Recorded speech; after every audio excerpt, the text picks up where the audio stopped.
नमस्कार, मैं परवेश बामल और आपका स्वागत है स्टोरीज ऑन स्पॉटलाइट पर। और आज हम बात करेंगे भारत के उस नटोरियस पड़ोसी की जो अपनी हरकतों से कभी बाज नहीं आता, और नाम है चीन। अप्रैल 2025 से चीन भारत को स्पेशलिटी फर्टिलाइजर्स की आपूर्ति नहीं कर रहा है। कोई आधिकारिक घोषणा या बैन नहीं है, लेकिन उनकी कस्टम एजेंसियां भारत के शिपमेंट्स को रोक रही हैं। ये एक तरह का गैर घोषित प्रतिबंध माना जा रहा है। भारत 80% स्पेशलिटी फर्टिलाइजर चीन से आयात करता है, जिसमें मुख्यतः शामिल हैं water soluble fertilisers, micro nutrients, controlled release और नैनो फर्टिलाइजर। इनका इस्तेमाल फल, सब्जी, कॉफी जैसी हाई वैल्यू फसलों में होता है। सप्लाई रुकने से किसानों को उपज में गिरावट और आर्थिक नुकसान का सामना करना पड़ सकता है। भारत में दीपक फर्टिलाइजर जैसी कंपनियां हैं, लेकिन स्पेशलिटी सेगमेंट में घरेलू उत्पादन अब तक बहुत सीमित रहा है।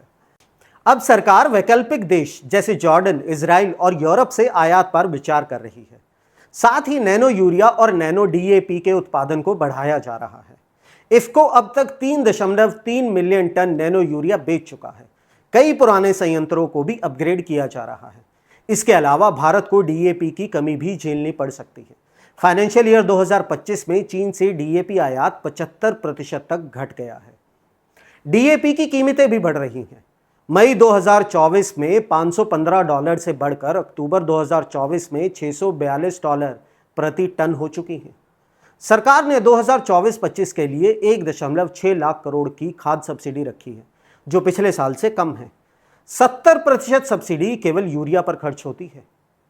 तो भारत को स्पेशलिटी फर्टिलाइजर और डीएपी दोनों में अपनी आत्मनिर्भरता बढ़ानी होगी। इसके लिए जरूरी है कि हम घरेलू उत्पादन, नीति सुधार और स्थायी खेती पर फोकस करें। आपका क्या मानना है? क्या भारत चीन पर अपनी निर्भरता कम कर पाएगा? क्या नैनो और जैविक खाद भविष्य बन सकते हैं? कमेंट में बताएं। चैनल को सब्सक्राइब करें। आज के लिए इतना ही। जय हिंद। चुनावी वादों का वड़ा पाव, अर्थव्यवस्था का भरता, गर्मा गर्म मुद्दों का चटपटा विश्लेषण, व्यंग का तड़का with a bit of serious discussion. हर हफ्ते special episodes, stories on spotlight with Parvesh Pamil, only on Rapid Leaks YouTube channel.